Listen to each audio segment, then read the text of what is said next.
action let's go 저 건물을 찾으러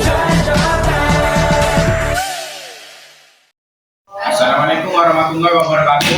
Waalaikumsalam warahmatullahi wabarakatuh. Perkenalkan, nama saya Farhan Sofian selaku moderator di kelompok 2. Sebelum masuk ke materi, saya akan mempersilakan kepada rekan-rekan saya untuk memperkenalkan diri masing-masing. Silakan. Baik, kenalkan nama saya Rajib Kumahira. Nama saya Syifa Fitrian Ramadhani. Saya Saritul Drena Fandi. Saya Dinda Yusara Tomila. Saya Reva Febrianti. Saya Aulia Sabina.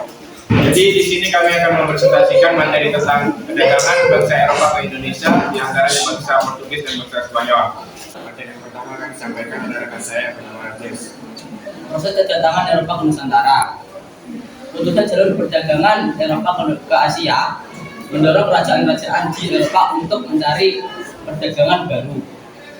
Jalur laut dibuat untuk bangsa Barat untuk mencari rempah-rempah. Portugis dan Jepang menjadi pertama untuk menjelajah. Mereka pun berhasil menemukan kepulauan di timur jauh alias Asia Tenggara. Materi selanjutnya akan disampaikan oleh rekan saya Syifa. Di sini saya akan menjelaskan tentang bangsa Portugis. Seperti yang kalian tahu, bangsa Portugis merupakan salah satu bangsa Eropa yang menjadi pelopor penjelajahan samudera.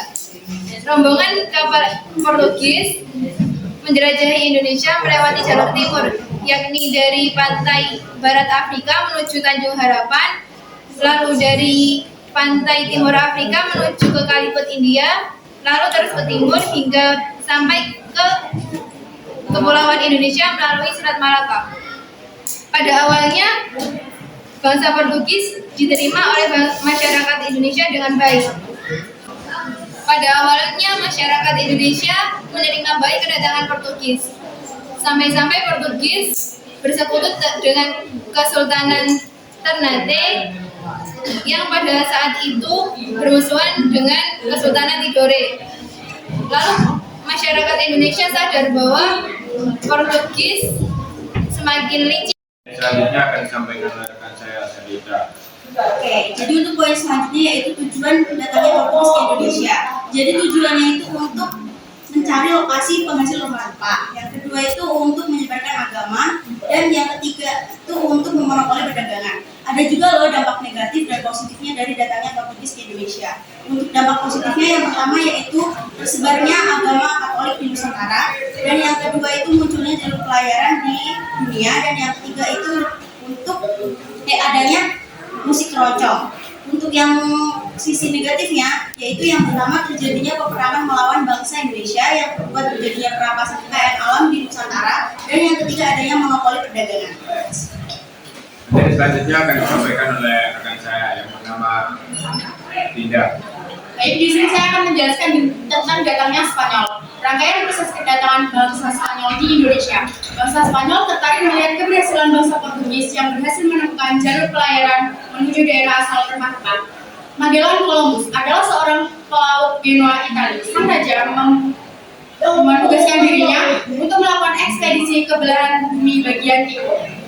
Semangat untuk menjelajahi samudera, khususnya untuk mencari jalur pelayaran, terus dilakukan oleh bangsa Spanyol dengan berbekal pengetahuan yang dipelajarinya dari penjelajahan sebelumnya atau penjelajah lainnya. Di kepulauan tersebut, Magellan Columbus terlibat konflik antar kerajaan. Dalam sebuah perang, Magellan Columbus mati terbunuh. Tewasnya Magellan Columbus ini tidak menjadikan pelayaran diberhentikan. Pelayaran yang dilakukan oleh Magellan Columbus ini memiliki keterangan yang berharga bahwa Samudra Pasifik demikian luas dan bumi lebih besar dibandingkan apa yang selama ini dipercayai oleh orang-orang. Baik, materi selanjutnya akan disampaikan oleh rekan saya bernama Reva. Jadi saya akan lanjutkan materi selanjutnya. Keuntungan kedatangan bangsa Spanyol bagi bangsa Indonesia. Kedatangan Spanyol memberikan dampak di bidang sosial dan ekonomi. Salah satu di bidang sosial adalah munculnya masyarakat yang menganut agama Katolik dan Kristen Protestan. Dan jika rempah-rempah berhasil dibawa ke Eropa, maka akan dijual dengan harga yang mahal, dan itu akan menguntungkan bagi bangsa Indonesia. Dan kedatangan bangsa Spanyol ke Indonesia itu memiliki tujuan tersendiri, yaitu membangun mimpi 3G. 3G adalah yakni Gold, Glory, dan Gospel. Gold adalah semangat yang dimiliki bangsa Spanyol untuk mencari emas dan kekayaannya. Glory adalah semangat untuk mengharumkan nama, kekuasaan, dan kejayaan dari daerah yang dijajah. Gospel adalah semangat untuk menyebarkan agama Katolik untuk tugas suci dan agama mereka. Baik, materi selanjutnya akan disampaikan oleh rekan saya bernama Salsa. Baik, di sini saya akan menjelaskan reaksi masyarakat saat kedatangan bangsa Spanyol ke Indonesia. Menurut Spanyol dibawa ke pemimpinan tujuan diterima baik oleh masyarakat dan dijadikan sekutu oleh kerajaan Tidore.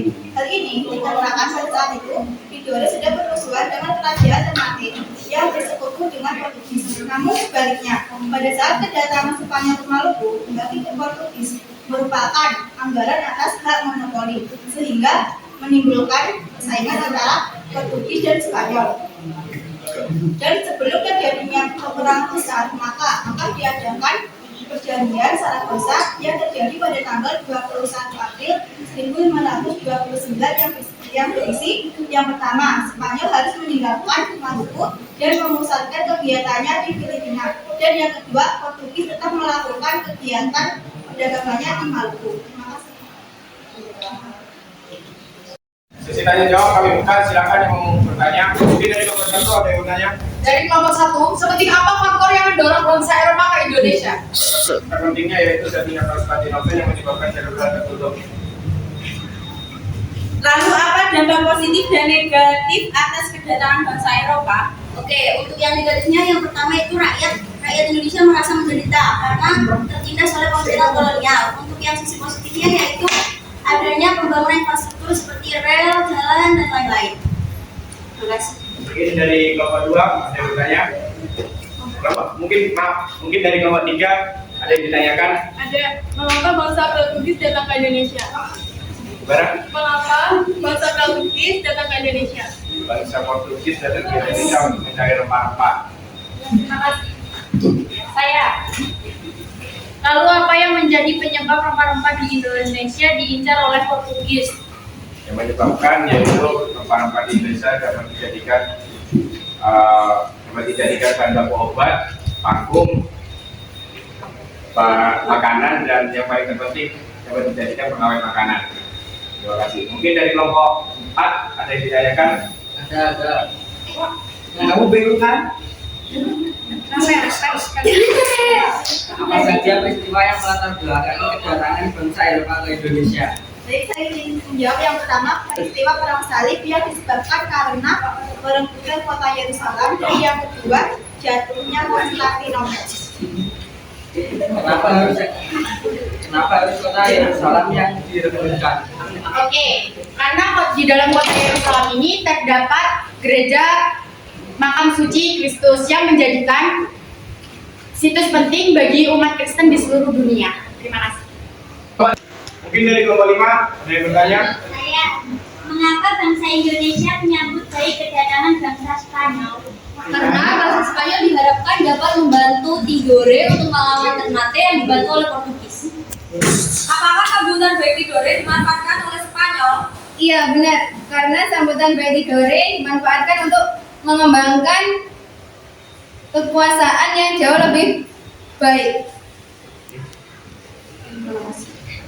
Kesimpulannya dari kedatangan bangsa Eropa ke Indonesia, yaitu kedatangan bangsa Eropa ke Indonesia awalnya hanya sekedar untuk mencari rempah-rempah, namun begitu bangsa Eropa sampai di Indonesia tujuan tersebut berubah dan bangsa Eropa mempunyai keinginan untuk menguasai dan memonopoli seluruh perdagangan yang ada di Indonesia. Sekian presentasi dari kelompok kami. Bila ada salah kata dan jawaban yang kurang puas, kami mohon maaf. Kami di sini sama-sama belajar. Kami akhiri. Wassalamualaikum warahmatullahi wabarakatuh. Waalaikumsalam.